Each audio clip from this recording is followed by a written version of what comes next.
shamelessly post a lot on Insta stories just so that people understand that it's all fine actually.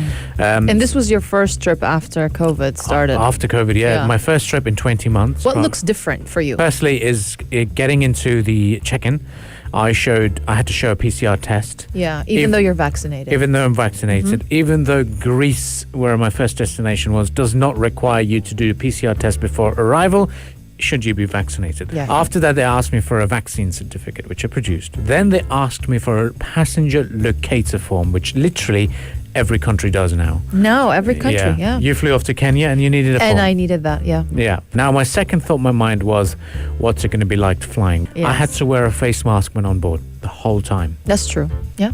It was a 3.5-hour flight and I had to wear a face mask. When I landed in Greece, no issues. All they asked me was for my passport and my locator form and my vaccine certificate. They looked at it. The queues were long or? It was a free flowing. In the airport? Free flowing. I didn't see long queues both in Geneva or even in That's good. Greece. Then my big question was, what's it going to be like in Greece? Is they going to be checking my form? I literally had a printout of my locator form and my vaccine certificate folded in my wallet, and I carried the screenshot of the apps just in case if they didn't accept the apps. Literally no one asked me when I was dining out for the form or anything. Walk in, no issues. If you sat outdoors, you can take your face mask off, you can eat, and when you're walking the streets, no need for face masks, and you're breeze. There's a bit of a breeze when you're walking around. So that was great. Greece was brilliant. So no policeman stopping you and telling you wear your mask. No. Security personnel, wear your mask. Social distancing. If you walk None of that, right? If you walk into shop, then they would expect you to wear a face mask, and they'll say to you, do it. Please. This is in Greece. This is in Greece. Because you went to Greece and Switzerland. Yeah. Now the big question is for a lot of people saying what travel is like within Europe. Within Europe, yes.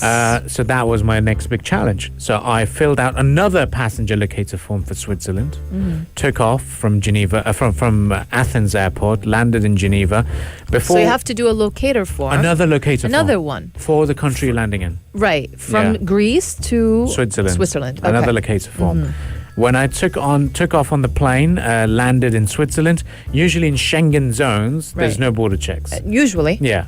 And then I landed in Geneva airport, took my bags out. Before collecting my bags, just after the plane, there was a security check. Yeah. They checked my passport, they checked my passenger locator form and my vaccination certificate again. After that, I was allowed out. And Geneva, brilliant place.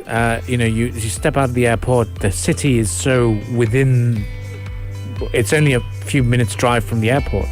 So I was amazed by the vibe. I was amazed that people were out and about celebrating their National Day as well on 1st of August. Nice. I did not know it was then, and I realized it was. I was all right, I'm going to join the party. And it literally was a party. It was raining, it was drizzling.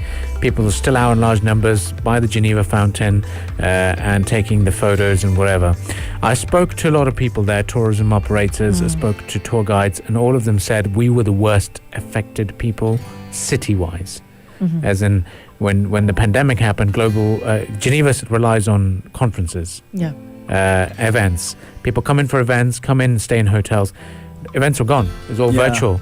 So no one's coming. And literally they said we sadly had to shut down hotels. There's a lot of hotels that shut down. Wow. I'm sure of that, And then they also said that Swiss people, when they did their staycations, they didn't go to cities because it was congestion, right? A lot of people. Right. So they went to resort towns or villages or countryside. But now there's optimism, people loving travel, people coming in. I saw a lot of Emiratis, gotta tell you that. A lot of Emiratis were in Geneva. So lots of travelers from the South Asian region. And it was great. And then from Geneva, we moved on to Lausanne, another town in the Vaud region. Beautiful. It's a student town, so all the students were out and about. There's a vibe. Even though it was raining, people were out and about loving their time. Yeah. And it's a multi-story city, so you have to walk a lot. I clocked in Lausanne, 19,000 steps without even knowing. Wow. Without even knowing, because you just want to walk around and explore it. It's such a narrow streets, shopping-wise is great. Then we went to the other city, another town called Montreaux. I found more Emiratis there. In fact, shout out Said Ghanem Al-Suwaidi from Sharjah Charity International and from Sharjah Real Estate Business Group, friend of the show. He was there. We went out at one of the restaurants by the riverbank, or the lake bank, and Freddie Mercury is a massive thing in Montreux because that's where the Queen set up their studio. Musical town, cultural place, great views, and I was literally loving it, being in that part of the world. Restriction-wise, even in Switzerland, no one asked for your form for wherever you went to, dinners or anything. People are relaxed, Very nice. and they're just delighted to see you as international visitors.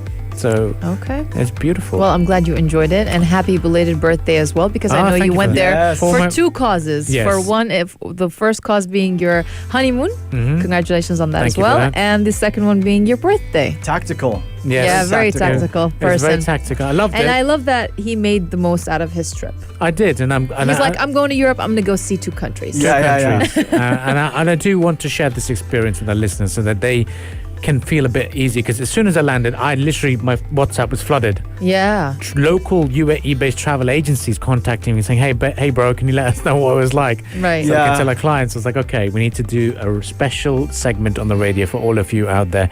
Inshallah, everyone will get a chance to travel. It'll be easy. Flights will become a bit more affordable, hopefully. But it's great to see that, when you think about the UAE, reduced restrictions, you'd be thinking, are we the only ones like this? But when I went to Europe, we're on a whole new level over there. So great to see that. Well, stay with us on the Morning Majlis. We'll do a little bit of a breather, and then we'll quickly move on with our topics of the day. And one of them is the tragic passing of a legendary actress. All of this will be discussed right here on the Morning Majlis.